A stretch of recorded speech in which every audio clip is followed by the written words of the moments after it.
Yo, Med Decode. Welcome to Med Decode. So today we're doing a deep dive into something that's, well, it's a quiet crisis, really. It's happening right now in pediatric health. We're talking about childhood prediabetes. And the source material we have today, it's a major long-term study on Finnish children. And it suggests that the way we've been measuring kids' health, relying so heavily on BMI, it might be hiding a massive and rapidly accelerating metabolic failure. It's truly shocking, and it's an alarm bell that we really need to be hearing. This data was recently published in the International Journal of Obesity, and it tracked thousands of children with overweight or obesity from 2002 all the way to 2020. The core finding, the real headline here, is that prediabetes in this group, it spiked. We're talking a four-fold increase. Fourfold. Let's put some real numbers on that because that sounds huge. So you're saying the prevalence of prediabetes in these kids jumped from just 11.4% in the early 2000s, so like 1 in 10 kids, to a staggering 50% by the end of the study. Half of them. Half. That's the headline. But here's the real mystery, the paradox we need to dig into today. This catastrophic rise. It happened without a big statistical change in the children's overall degree of obesity. Their average BMI Z-score, it didn't really worsen. Okay, wait, let's unpack that term for a second. BMI Z-score. I think most of us know BMI is height and weight, but the Z-score part, that basically tells you how far a kid is from the average for their specific age and sex. Exactly. Precisely. So if a child is, say, at the 97th percentile, the Z-score reflects that. What the researchers found is that these kids were already at a high baseline of weight, but the rate at which their internal health was collapsing quadrupled, even though their body size itself didn't get statistically worse over those 20 years. So our mission today is pretty clear. If the kids weren't getting dramatically heavier, what was going on? What are the hidden metabolic red flags that were driving this? We need to figure out what you, as a parent or a healthcare provider, should be looking for beyond the number on that scale. Okay, let's start at the beginning then. Prediabetes.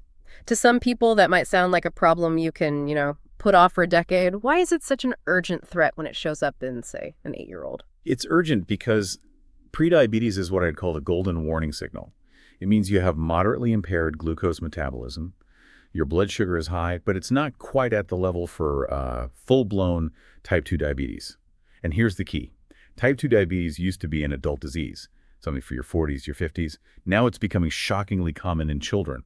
And the earlier it hits, the more damage it does over a lifetime to your heart, your kidneys, everything. And the baseline risk in this study was already, it was already pretty terrible. Oh, absolutely. The study looked at over 600 patients who were already overweight or obese. A third of them, 34.2%, already had prediabetes. And compare that to the healthy control group, just 6.9%.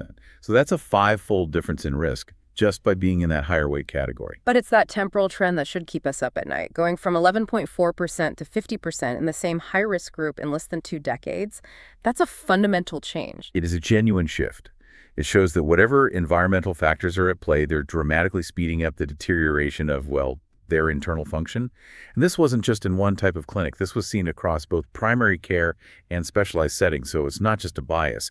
This is happening at a population level. And within that population, it seems like puberty is a huge accelerator, isn't it? It is. The study confirmed that risk ramps up significantly with age and puberty stage. In the prepubertal kids, prediabetes was at 22.8%. During puberty, it shoots up to almost 44%. And post-puberty, it hits nearly half at 49.3%. Why the jump? Is it just hormonal chaos? It's partly physiological, yes. The body naturally goes through a period of transient insulin resistance during those growth spurts. It's trying to manage this massive demand for energy. But for a child who is already carrying a lot of excess weight, that temporary vulnerability seems to become a trigger. It pushes them permanently across that threshold into metabolic dysfunction. It's like the whole system was fragile and puberty just pushed it right over the edge. Okay, so let's get into the core mystery here, this obesity-independent paradox. The rate of internal metabolic collapse quadrupled, you said. But the external measures, the BMI scores, they stayed pretty steady. What gives? This is, I think, the most alarming finding. It completely changes how we should view obesity. It means the nature of obesity has changed. It's become metabolically much, much sicker. So if I'm a parent or doctor, I'm looking at the chart and thinking, okay, weight is stable, we're holding the line, all while their blood work is basically screaming that type 2 diabetes is right around the corner. It's a perfect disguise. Exactly. Yeah, let's try an analogy. Imagine 2 cars. On the outside, they look the same size. But 20 years ago, the car had a really well-maintained engine. Today's car, same size, has an engine that's just clogged with sludge. It's running on bad fuel. It's seizing up. The BMI didn't change. Yeah.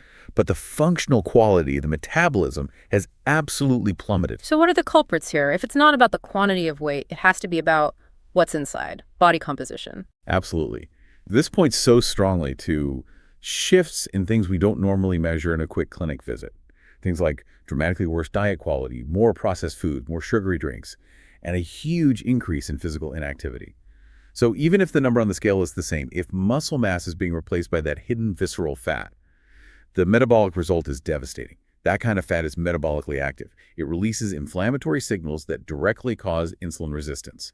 We're seeing a shift from a less active obesity to a highly inflammatory, metabolically toxic obesity. So since BMI is clearly not a good enough screening tool for this crisis, we have to focus on the actual physical and biochemical red flags that the study found. And they identified 2 factors that were strongly associated with prediabetes, regardless of age or BMI. And the first one is a big one. It points straight to the liver. Metabolic dysfunction-associated steatotic liver disease, or MSLD. I think most people would know it as non-alcoholic fatty liver disease. That's right. And the study found that kids who had MSLD were 1.69 times more likely to have prediabetes. That's a very powerful independent link. Can you just explain really simply for our listeners why fat in the liver is such a critical warning sign for blood sugar? Of course. Think of your liver as the body's main sugar warehouse and traffic cop.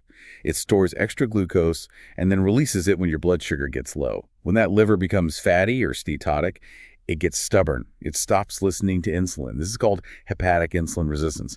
So it just keeps dumping sugar into your blood even when insulin is screaming at it to stop.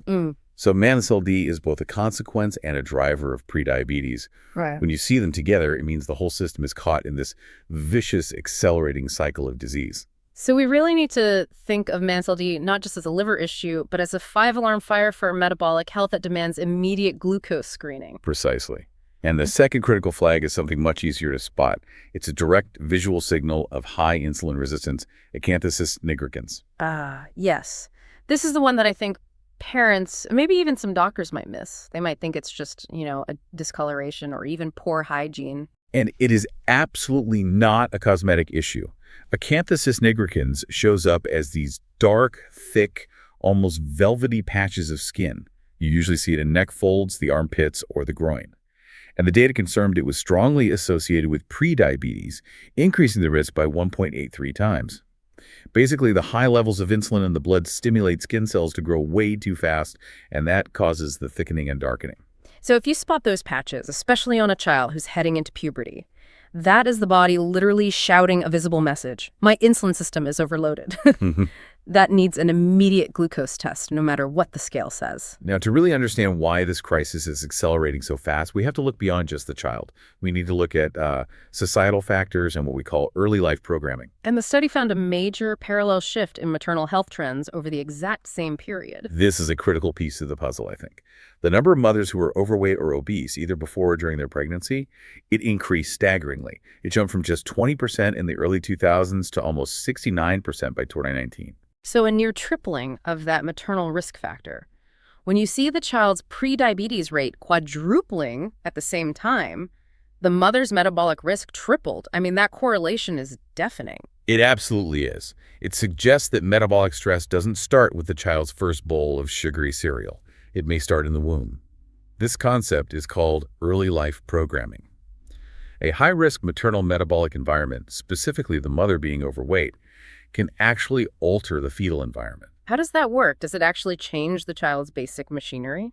In a way, yes. Even if other factors like gestational diabetes or birth weight weren't hugely different in the study, a sustained state of maternal overweight means that developing fetus is constantly exposed to higher levels of circulating fats, maybe altered hormone signals. This can lead to what we call epigenetic changes. It doesn't change your DNA sequence, but it changes how your DNA gets expressed. So it's like the child's internal system is preset or pre-programmed to be more aggressive at storing fat and less sensitive to insulin right from day one. Exactly. They are born with a metabolic headwind. They might not have prediabetes at age 5, but their systems are inherently more fragile. So when they hit those environmental stressors later on, poor diet, inactivity, the hormonal shifts of puberty, their compromised system just collapses much faster than it would have 2 decades ago. The stage for this rapid decline was set before they were even born. Wow. This deep dive has just fundamentally shifted how I think we should be looking at childhood metabolic health. It's so clear that a stable number on the scale can be a false comfort if the internal machinery is falling apart. Let's quickly review the main messages for everyone listening. Okay. First, the scope of this problem is just enormous. Prediabetes in children with obesity is skyrocketing. It went from 1 in 10 to 1 in 2 in less than 2 decades. Second, the core finding, the paradox. This increase is happening independent of the child's degree of obesity. The battle isn't just about size, it's about metabolic quality. Third, we have to focus on the real red flags. That means screening for metabolic dysfunction-associated steatotic liver disease, or MASLD, and visually inspecting for that marker of high insulin resistance, acanthosis nigricans. And fourth, puberty is a dangerous accelerator, and we see this really strong correlation with maternal health, which suggests intervention has to start very, very early. Right. So we're left with a crisis where our traditional screening tool, BMI, is failing us. And the rate of deterioration is just unprecedented.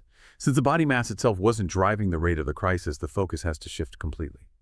So here's the final question I want to leave you with for policymakers and practitioners. If half of all children with obesity are already pre-diabetic, and we know the clear visual and liver-based markers of risk, what is the moral and financial cost of not immediately integrating screening for MASLD and acanthosis nigricans into standard pediatric care starting tomorrow? We need to pivot our resources away from just debating BMI and start focusing on improving metabolic function and resilience in these high-risk kids to give them a fighting chance against this early life programming. And that's a wrap on this episode of MedDecode. I really appreciate you joining me today. If something we talked about sparked your interest, or if there's a medical term that's been bugging you, let me know in the comments. And if you enjoyed this, be a pal and share it with a friend. We'll catch you on the next one.